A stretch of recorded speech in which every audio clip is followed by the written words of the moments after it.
नमस्कार, जन उत्तराखंड में आप सभी का स्वागत है। मैं हूं प्रभात। सबसे पहली नजर हेडलाइंस पर।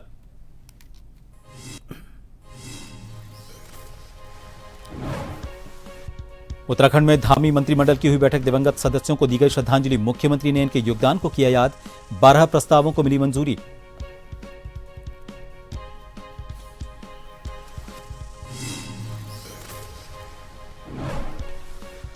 उत्तराखंड में बढ़ती ह्यूमन ट्रैफिकिंग और बच्चों के अपहरण, राज्य बाल अधिकार संरक्षण आयोग ने जताई चिंता। अध्यक्ष खन्ना ने कहा, इस मामले में हम पूरी तरह सतर्क।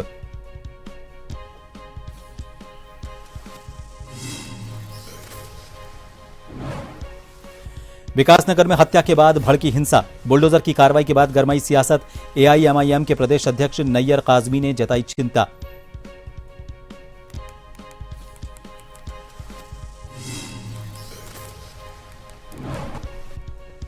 नैनीताल में पर्यटकों से भरा टेम्पो ट्रैवलर खाई में गिरा, 2 महिलाओं की हुई मौत, 27 घायल, 21 की हालत गंभीर।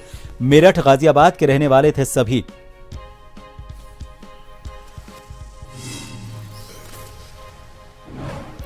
और उत्तराखंड के 8 जिलों में बारिश की संभावना।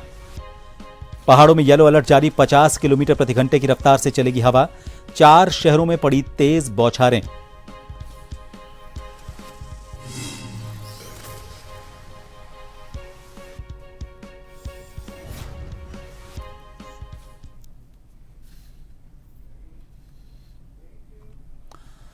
मुख्यमंत्री पुष्कर सिंह धामी की अध्यक्षता में गुरुवार को सचिवालय में मंत्रिमंडल की बैठक हुई।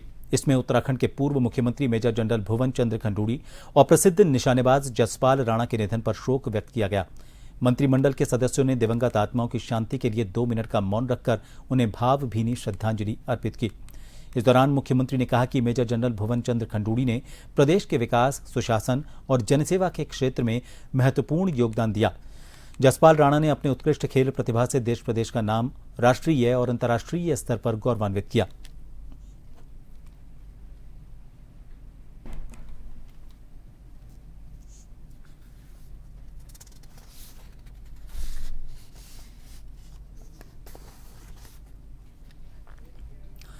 मुख्यमंत्री पुष्कर सिंह धामी की अध्यक्षता में सचिवालय में आयोजित कैबिनेट की बैठक में 12 महत्वपूर्ण प्रस्तावों को मंजूरी दी गई।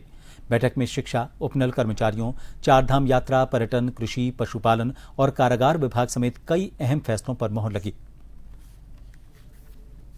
उत्तराखंड संस्कृत शिक्षा संशोधन नियमावली 2026 प्रख्यापित किए जाने के लिए प्रस्ताव माननीय मंत्रिमंडल के समक्ष लाया गया था। राज्य में संस्कृत विद्यालयों को मान्यता प्रदान करने, पाठ्यक्रम का निर्धारण करने, परीक्षा संचालन हेतु उत्तराखंड संस्कृत शिक्षा परिषद को विधि द्वारा गठित संस्था के रूप में स्थापित करने संबंधी जो उनकी अधिसूचना संख्या 2024 थी, उसका फिर संशोधन हुआ 2023 में।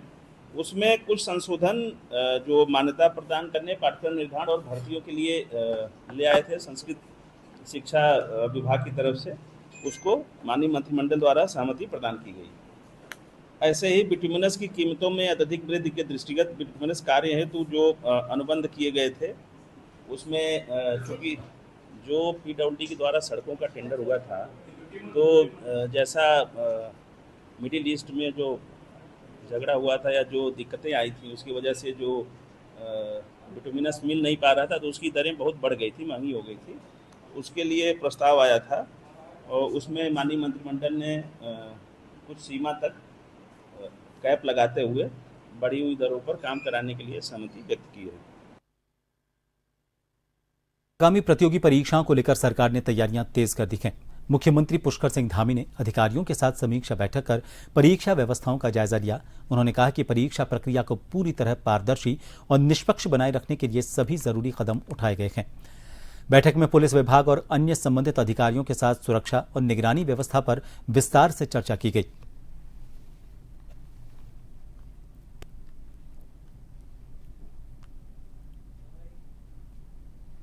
टिकट फ्री किया है। हमारा प्रयास होगा सभी बच्चे बिल्कुल अपने पूरे आत्मविश्वास के साथ सभी केंद्रों पर परीक्षा दें।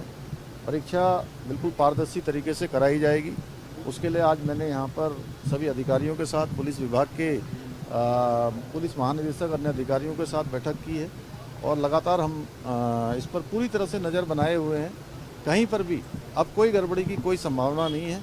इसलिए मैं सभी प्रतिभागी जो इसमें प्रतियोगिता में भाग ले रहे हैं उन सभी से कहूँगा कि अपनी अच्छी तैयारी करें और निश्चित रूप से पारदर्शी व्यवस्था के तहत इन परीक्षाओं को संपन्न करवाया जाएगा।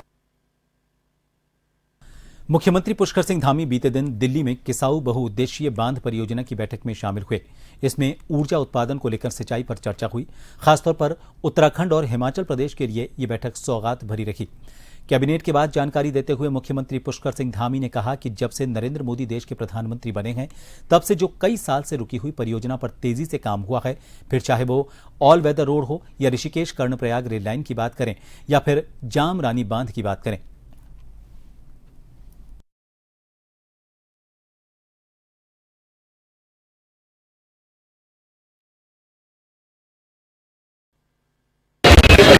प्रधानमंत्री मोदी जी जब से देश के प्रधानमंत्री बने, उत्तराखंड के अंदर जो लंबे समय से 5-5, 6-6 दशकों से रुकी परियोजनाएं थी, उन सभी परियोजनाओं पर काम हुआ। जहाँ बड़ी परियोजनाएं, चाहे ऋषिकेश कर्णप्रयाग रेल लाइन योजना हो या चारधाम ऑल वेदर रोड है और यहाँ के हवाई अड्डों का विस्तार हो, वहीं जो 4 बड़े डैम, चाहे वो लखवाड़ बांध हो, जमरानी बांध हो या सौंग बांध हो, या अब जो हिमाचल और उत्तराखंड दोनों के बीच में बनेगा राष्ट्रीय महत्व की परियोजना किसाऊ डैम, उस परियोजना को भी एक तरह से पूरी तरह से आम सहमति बन गई है और उसके बनने का रास्ता प्रशस्त हो गया है। मैं आदरणीय प्रधानमंत्री जी का, आदरणीय गृह मंत्री जी का बहुत धन्यवाद करता हूँ कि लंबे समय से ये योजना बन रही थी लेकिन धरातल पर नहीं उतर पा रही थी। अब सभी राज्यों में सहमति बन गई है और उत्तराखंड राज्य को इसका बड़ा लाभ होगा, जहां हमको सिंचाई और पेयजल के लिए पानी मिलेगा और बिजली का बड़ा घटक भी हमको मिलने वाला है। मुख्यमंत्री पुष्कर सिंह धामी ने अधिकारियों को नसीहत देते हुए कहा कि राज्य की ऐसी स्थिति है कि सभी को धरातल पर जाकर काम करना चाहिए। मुख्यमंत्री पुष्कर सिंह धामी ने कहा कि हमारी सरकार हमेशा ग्राउंड जीरो पर जाकर काम करती है और वो खुद भी जनता के बीच जाकर ग्राउंड जीरो पर जाकर काम करते हैं।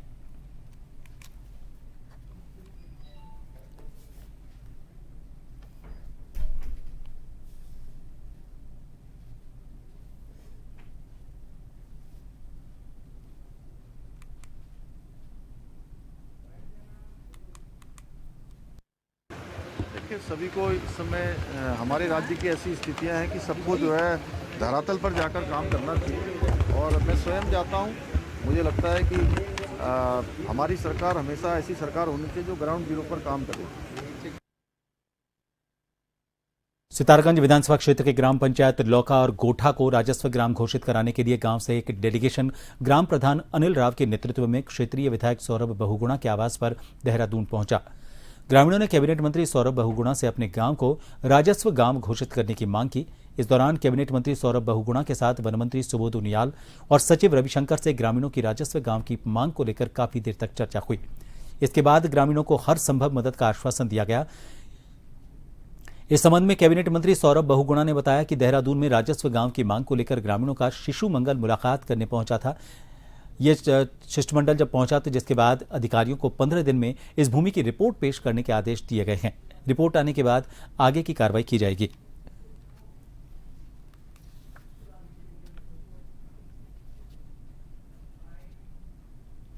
जी के नेतृत्व में और हमारे बागी जी के नेतृत्व में हमारे पार्टी के काफ़ी लोग वहाँ पर आए थे। हमने वहाँ पर जो हमारे फॉरेस्ट मंत्री हैं, वन मंत्री सुबोध उनियाल जी, हमारे जो फॉरेस्ट सचिव हैं रविशंकर जी, इन सबके साथ मिलकर बैठक हुई है। बैठक में 15 दिन के लिए समय मांगा है और डीएम को लेटर भी चला गया है कि 15 दिन के अंदर स्पष्ट करें ज़मीन की क्या स्थिति है, किस कौन सी ज़मीन है, और उसके बाद जो है एक बार जब स्थिति स्पष्ट हो जाएगी तो कैसे उसको आगे बढ़ाना है उस पर चर्चा करेंगे। बाजपुर में नैनीताल रोड स्थित लेवड़ा पुल के पास यादव होटल में एंटी ह्यूमन ट्रैफिकिंग यूनिट और स्थानीय पुलिस की संयुक्त टीम ने छापामारी कर 2 महिलाओं और एक युवती को हिरासत में लिया है। कार्रवाई के दौरान क्षेत्र में हड़कंप मच गया। जानकारी के अनुसार टीम प्रभारी संगीता चंद के नेतृत्व में कानून को कृपाल सिंह, लेखपाल हंसूलाल, कांस्टेबल सुरेश गिरी, महिला कांस्टेबल गीता जोशी और स्थानीय पुलिस की महिला एसआई कुसुम रावत ने होटल में छापा मारा। कार्रवाई के दौरान होटल को दोनों ओर से सील कर दिया गया। सूत्रों के मुताबिक छापामारी के दौरान एक युवती और 2 युवक दीवार फांदकर मौके से फरार हो गए। मौके से 3 मोटरसाइकिल भी बरामद की गई हैं। इन्हें कोतवाली पुलिस ने अपने कब्जे में ले लिया है। हिरासत में लिए गए लोगों से पूछताछ की जा रही है। टीम प्रभारी संगीता चंद ने बताया कि जांच और पूछताछ के बाद आवश्यक वैधानिक कार्रवाई की जाएगी और संबंधित विभागों को रिपोर्ट सौंपी जाएगी। फिलहाल पुलिस पूरे मामले की जांच कर रही है। फरार लोगों की तलाश शुरू कर दी गई है।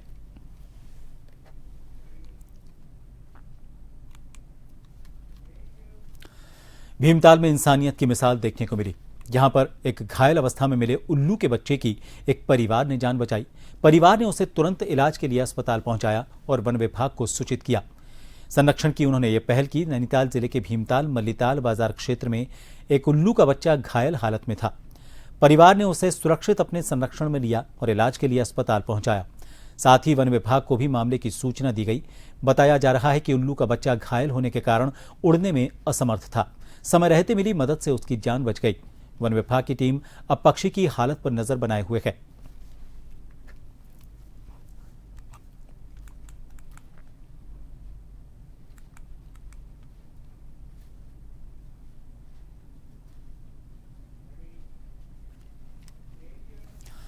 जनपद उधम सिंह नगर के जसपुर क्षेत्र अंतर्गत बड़ियोवाला गांव के पास कालू सैयद दरगाह पर जा रहे श्रद्धालुओं की ट्रैक्टर ट्रॉली पलट गई। इसमें 25 श्रद्धालु सवार थे। घटना से ट्रैक्टर ट्रॉली में सवार यात्रियों में चीख पुकार मच गई। घटना में 2 लोग गंभीर रूप से घायल हुए हैं। कई लोगों को चोट आई है, जिन्हें इलाज के लिए स्वास्थ्य केंद्र जसपुर पहुंचाया गया। हादसे के बाद मौके पर अफरा तफरी मच गई। चीख पुकार सुनकर आसपास के लोग मदद के लिए दौड़े। लोगों ने इन सभी घायलों को बाहर निकाला और उपचार के लिए भेजा। सूचना मिलते ही पुलिस और प्रशासन की टीम भी मौके पर पहुंची। गनीमत रही कि हादसे में कोई बड़ा जानमाल का नुकसान नहीं हुआ, लेकिन कई श्रद्धालुओं को चोटें आई हैं। पुलिस पूरे मामले की जांच कर रही है। देहरादून में प्रदेश के कैबिनेट मंत्री गणेश जोशी ने सैनिक कल्याण परिषद के उपाध्यक्ष शमशेर सिंह बिष्ट के कार्यालय का विधिवत शुभारंभ किया। इस मौके पर कैबिनेट मंत्री गणेश जोशी ने कहा कि पूर्व सैनिकों के कल्याण, उत्थान और उनकी समस्याओं के समाधान में सैनिक कल्याण परिषद हमेशा से महत्वपूर्ण भूमिका निभा रही है। उन्होंने विश्वास जताया कि नया कार्यालय शुरू होने से पूर्व सैनिकों और परिषद के बीच बेहतर समन्वय स्थापित होगा, जिससे जनसेवा के कामों को और ज्यादा गति मिलेगी।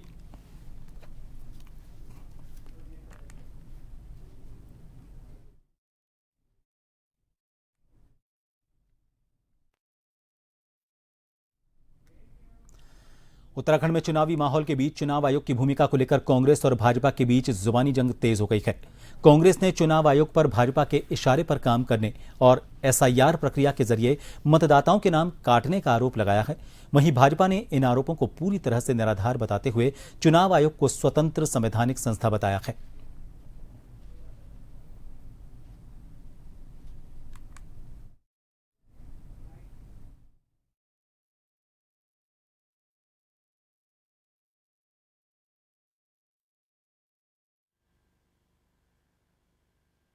भारतीय जनता पार्टी अपने हिसाब से कार्य करती है और ये बात बिल्कुल साफ है कि अगर उन्हें लगेगा कि चुनाव जल्दी करवाया जाना चाहिए तो चुनाव जल्दी होगा। अब ये तो हमारा इलेक्शन कमीशन बताए कि अभी तो एसआईआर की प्रक्रिया शुरू हुई है, मगर इस बात का अंदेशा पहले से ही था कि एसआईआर की प्रक्रिया जिस तरीके से करी गई है अन्य राज्यों में, उसी प्रकार से यहाँ होगी कि आपको समय ही नहीं मिलेगा कि जिन लोगों के नाम कट गए वो अपील कर सके, अपने नाम चेक करवा सके, कागज उपलब्ध करा के उसमें सुनवाई करवा के अपने नामों को इंक्लूड करवा सके। तो भारतीय जनता पार्टी जानती है कि वो बुरी तरह से हार रही है और इसी वजह से ये सारे हथकंडे अपनाए जा रहे हैं। देश में 60 साल से अधिक समय तक कांग्रेस का राज रहा, तब क्या चुनाव आयोग उनके कब्जे में रहता था? क्या चुनाव आयोग एक संवैधानिक संस्था है और स्वतंत्र बॉडी है, वो अपना निर्णय लेने में खुद सक्षम है।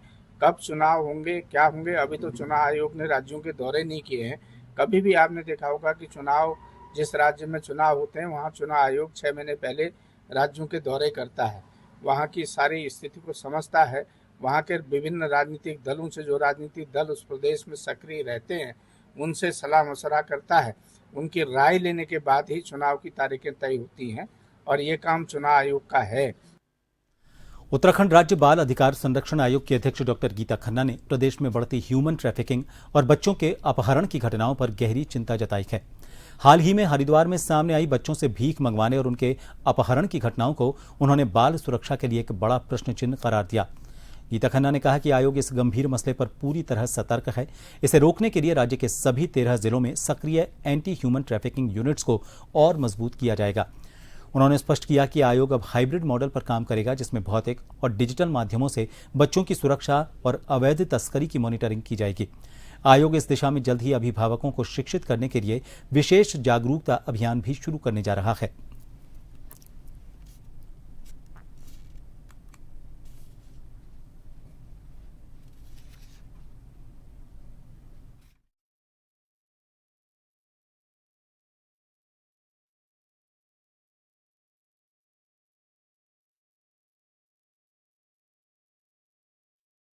कि जो माता पिता निसंतान हैं वो इस तरह से किसी और की गोद सुनी करके अपना घर में किलकारी की ना करें।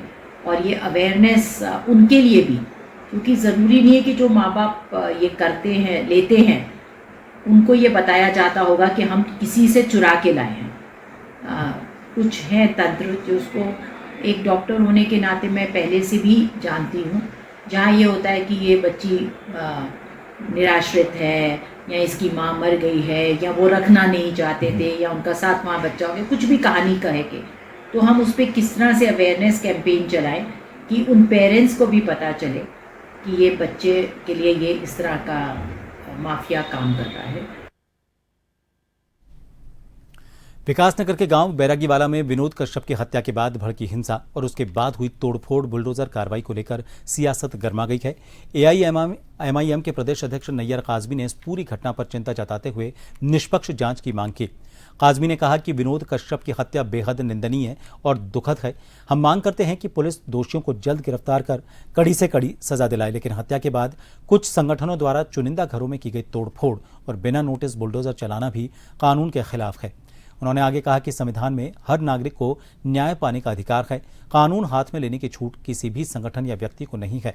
अगर किसी ने अपराध किया है तो पुलिस जांच करे, सबूत जुटाए और कार्रवाई करे। बुलडोजर न्याय का तरीका नहीं बन सकता।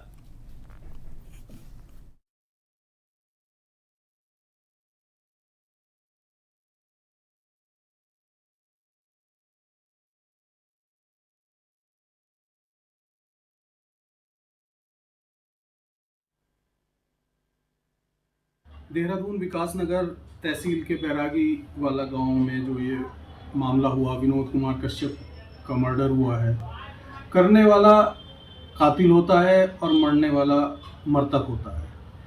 तो कानून कोई भी अपने हाथ में ले उसको उसकी सज़ा मिलनी चाहिए और यही इंसाफ है मृतक के साथ और मृतक के परिवार के साथ कि जिन्होंने ये जघन्य अपराध किया उनको सज़ा मिलनी चाहिए। लेकिन और मैं आप लोगों के माध्यम से ये भी कहना चाहता हूँ कि अपराधी के साथ अपराधी को सज़ा देने के लिए देश में संविधान है, देश में कानून है। किसी को भी कानून अपने हाथ में लेने का कोई अधिकार नहीं है। देहरादून के ट्रांसपोर्ट नगर चौक पर गुरुवार को एक भीषण सड़क हादसा हो गया। इसमें एक युवक की मौके पर ही मौत हो गई। प्रत्यक्षदर्शियों के अनुसार हादसा इतना दर्दनाक था कि टक्कर लगने के बाद युवक ने घटनास्थल पर ही दम तोड़ दिया। घटना की सूचना मिलते ही पुलिस और आपातकालीन सेवाओं की टीम मौके पर पहुंची और आवश्यक कार्रवाई शुरू की। पुलिस ने शव को कब्जे में लेकर पोस्टमार्टम के लिए भेज दिया है। वहीं हादसे के कारणों का पता लगाने के लिए जांच शुरू कर दी गई है। आसपास लगे सीसीटीवी कैमरों की फुटेज भी खंगाले जा रहे हैं ताकि दुर्घटना की वास्तविक वजह सामने आ सके। हादसे के बाद क्षेत्र में शोक का माहौल है। पुलिस ने लोगों से यातायात नियमों का पालन करने और वाहन चलाते समय सावधानी बरतने की अपील की है।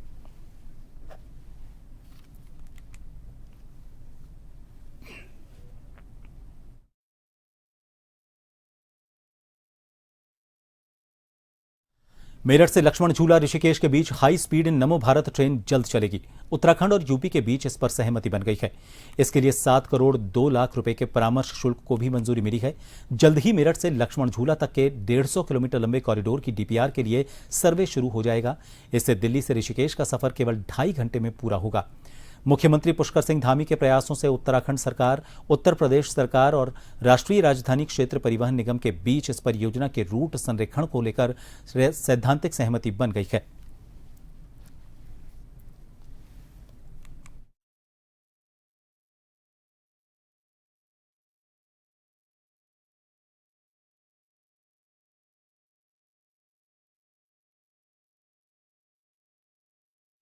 मुख्यमंत्री पुष्कर सिंह धामी ने उत्तराखंड सचिवालय संघ के शपथ ग्रहण समारोह में नवनिर्वाचित कार्यकारिणी के पदाधिकारियों को पद और गोपनीयता की शपथ दिलाई।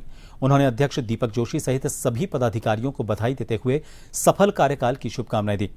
मुख्यमंत्री ने कहा कि सचिवालय केवल एक भवन नहीं बल्कि प्रदेश की शासन व्यवस्था की आत्मा और जन विश्वास का प्रमुख केंद्र है। उन्होंने कहा कि विकसित उत्तराखंड के निर्माण में सचिवालय परिवार की भूमिका अत्यंत महत्वपूर्ण है और अधिकारी कर्मचारी शासन और जनता के बीच मजबूत सेतु का काम करते हैं। उन्होंने कहा कि राज्य सरकार सुशासन, पारदर्शिता और जवाबदेही को मजबूत करने के लिए प्रतिबद्ध है। प्रशासनिक प्रक्रियाओं के सरलीकरण, तकनीक आधारित सेवाओं के विस्तार और ई-गवर्नेंस को सशक्त बनाने के लिए लगातार कदम उठाए जा रहे हैं।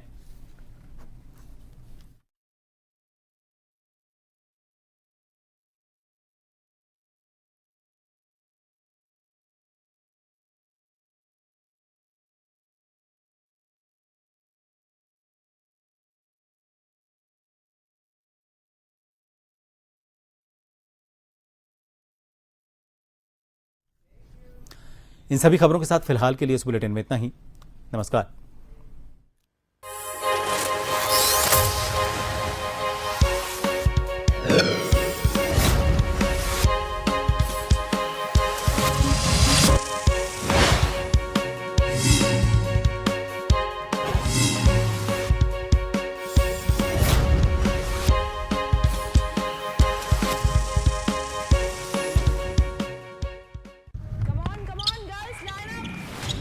तुम छोरियां बड़ी लक्की हो यार। धक्के तो हमने खाए थे घड़े। हमारे टाइम पे ऐसे ट्रेनिंग की कोई बात भी कर देवे ना तो लोग कहें बावड़ी होगी से। हम तो बस एक कीड़ा खा के प्रैक्टिस ठोका करते थे। और तुमने डाइटिशियन, फिजियो, कंडीशनिंग कोच सब मिल रहा से तो मेडल तो आवेगा ही। अभी तो मन के ठंड ना पड़े, अभी घना जीतना बाकी से। 12 साल विश्वास के, विकास के, जन कल्याण के। मम्मी, आपको भी बचपन में ब्रिज से जाना पसंद था? मैं जब छोटी थी तब इतना कनेक्टिविटी ही नहीं थी। ये तो अब हुआ है। अब नई राहें बनी है, नई उड़ान मिली है, नई स्पीड मिली है, बॉर्डर तक को कनेक्टिविटी मिली है, अष्टलक्ष्मी को सम्मान मिला है और आगे भी मिलता रहेगा। 12 साल विश्वास के, विकास के, जन कल्याण के। बाबूजी के गुजर जाने के बाद ना बेटा एकदम अकेला पड़ गए थे। कभी कर्जा, कभी ब्याज। फिर एक दिन लगा कि कोई अपना भी साथे खड़ा बा। मुसीबत के टाइम भी, बुआई और कटाई के टाइम भी, बीज से लेके बाजार तक, बस ई साथ ऐसे ही निभाते रहिए। 12 साल किसान कल्याण के, 12 साल विश्वास के, विकास के, जन कल्याण के। छोटा टाउन, बिग आइडियाज। कॉलेज से ही स्टार्ट कर दिया था। बीच में मुश्किल मिला तो स्किल भी मिला, बड़ा ऑर्डर्स मिला तो बड़ा रिलैक्सेशन भी मिला। फोन ही बन गया मार्केट, मीटिंग प्लेस और बैंक। कभी कभी सोचती हूँ कि 0 से स्टार्ट किया था और आज स्टार्टअप बन गई हूँ। पर नो चिल, हाँ, अभी तो यूनिकॉर्न बनना है। 12 साल विश्वास के, विकास के, जन कल्याण के। भाई मेड इन इंडिया। भाई इसकी तो चिप भी इंडिया में बन रही है। कमाल है ना। कुछ साल पहले तक स्वदेशी पर शायद ही ऐसी चर्चा होती थी और आज स्वदेश